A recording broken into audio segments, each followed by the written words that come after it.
By the late 1930s, the golden age of steam was beginning to show its age. For decades, these iron giants had powered America's freight and passenger trains, whistling and roaring across the land. But deep in the shops and yards of the nation's railroads, a quiet revolution was taking shape. Engineers and railroad executives, weary of the high maintenance and inefficiency of steam, began turning their attention to a new technology: diesel-electric power. Sleek, modern, and promising greater reliability, the first experimental diesel locomotives were not just rolled out as curiosities, but as contenders for the future. This was the dawn of a new era in railroading, and the Kansas City Southern had its sights set on it.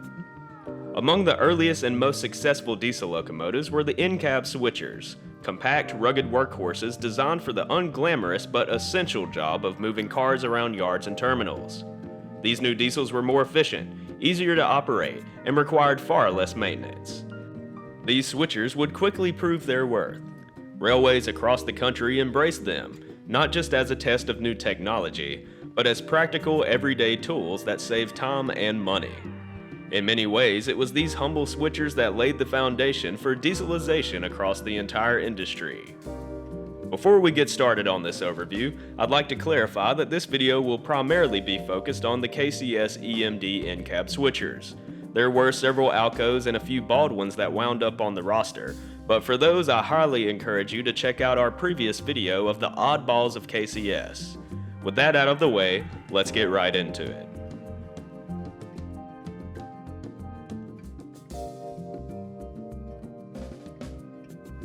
In the first few decades of diesel power on KCS, the ratio of switchers to road engines was considerably higher for a railroad of its size. That being said, the demand was justified. On top of busy yard work in Kansas City, there were several transfer jobs to other railroads. The same can be said for the southern terminus in Port Arthur, Texas. The region was and still is an industrial powerhouse, with seemingly endless seas of refineries adjacent to the Gulf Coast. On top of that, KCS would also utilize in-cabs as road local power. In May of 1939, the first diesel to wear the lettering of Kansas City Southern would arrive on the property. Most would assume that the first diesel was the E3 demonstrator that would power the Flying Crow and later the Southern Belle.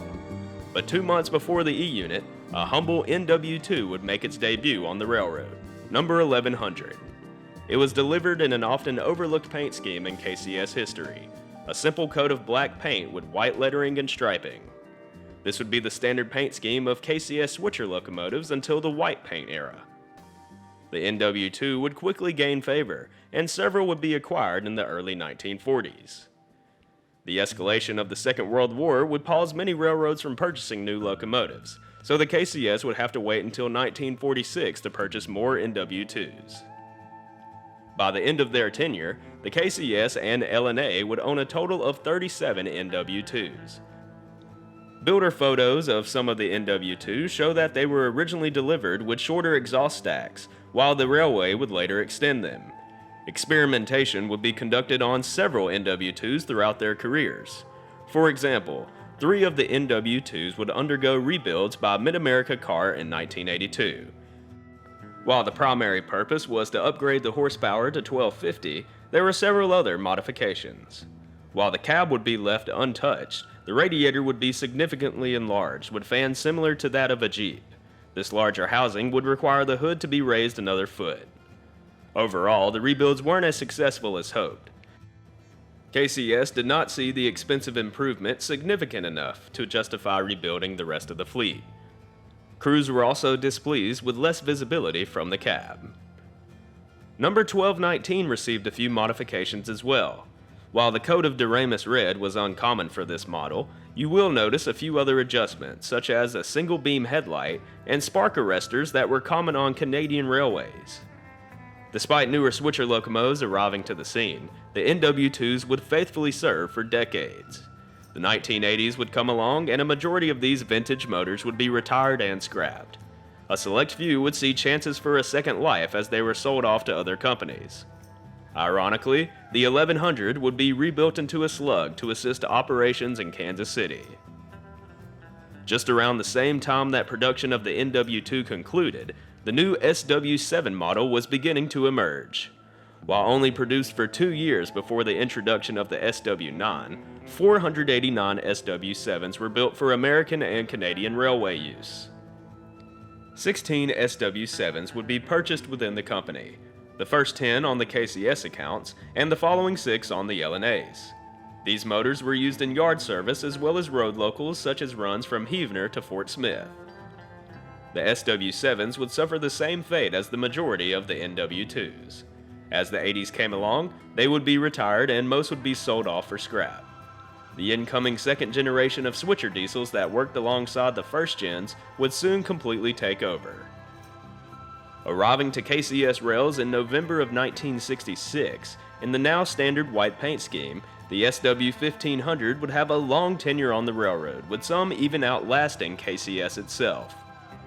A select few can still be found on CPKC working industrial regions such as Baton Rouge or Port Arthur. In total, 44 SW1500s would be acquired by KCS. An interesting note, KCS requested EMD to add dual cab controls to their new switchers. While it was hoped that this would help make crews' days easier, it actually proved to be a disadvantage. The already small cab would have virtually no space with the addition of the extra controls. KCS would elect to remove the second control set due to higher maintenance required, as well as displeasure expressed by operators. While many SW1500s would bounce in and out of active service in the first 2 decades, every unit would return to active service as the first-gen switchers were finally retired.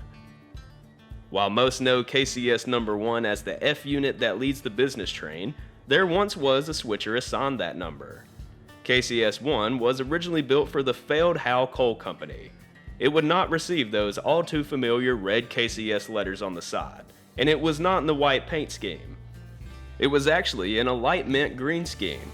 With time, it would fade and look similar to the KCS white. 2 of these engines were ordered, but the operation fell through.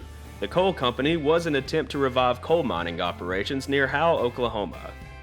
While both coal company engines number 1 and 2 would end up on the KCS roster, 2 would actually receive the number 1542 after it was repaired from a wreck in Zwolle, Louisiana.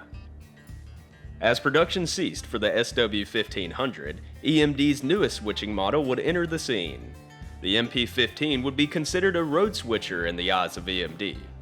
While overall very similar to the SW1500, the MP15DC ditched the lightweight Type A trucks in favor of heavier-duty Blomberg B trucks.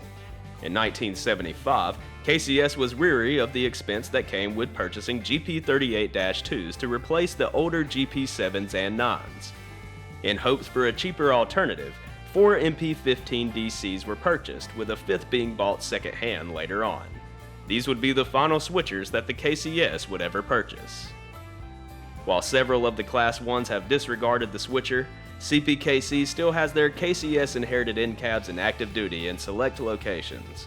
It's more than likely that their time is limited, but you can never tell. Hopefully we will be able to document some of them in action before they're gone. But that wraps up our video of the EMD switcher locomotives of KCS. I really hope that you've enjoyed this basic overview of the fleet, and if you did, consider leaving a like down below.